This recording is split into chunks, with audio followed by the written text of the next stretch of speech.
Le mandat est bien fini, c'est l'heure du bilan pour le panel d'accompagnement de la République démocratique du Congo à la tête de l'Union africaine.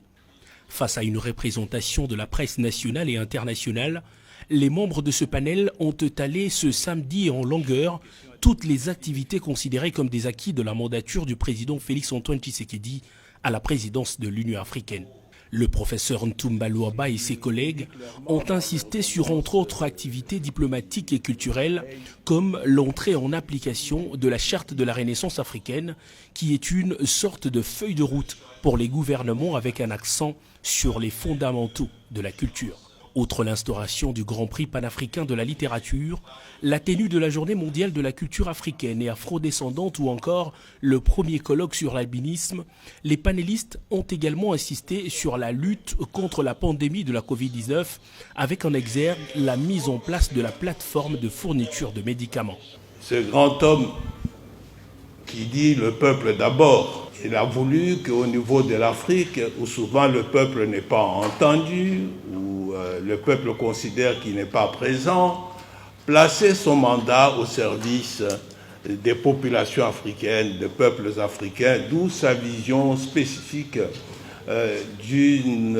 union africaine au service de peuples. Le président de la République a été vraiment au front de la lutte contre les Covid et dans d'autres domaines comme culturels, ça s'est vu,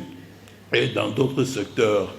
encore. Plébiscité champion de la masculinité positive par ses pairs pour ses actions pointues contre les violences basées sur les genres, le chef de l'État Félix-Antoine Tshisekedi a inscrit le continent africain dans un processus irréversible pour la réparation des victimes et l'atteinte de l'objectif 0 cas de violences basées sur le genre. Nous avons lancé la conférence de Kinshasa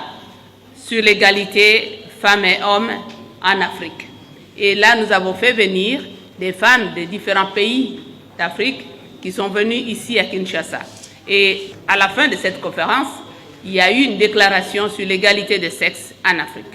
Les efforts du président Tshisekedi pour le climat, l'économie, ainsi que les relations entre l'Union africaine et les autres grandes structures du monde ont également été soulignés lors de cette conférence de presse. Le mandat de la RDC à l'Union africaine a posé les jalons d'une future Afrique sans violence basée sur le genre et où l'identité culturelle a bien sa place et sa valeur.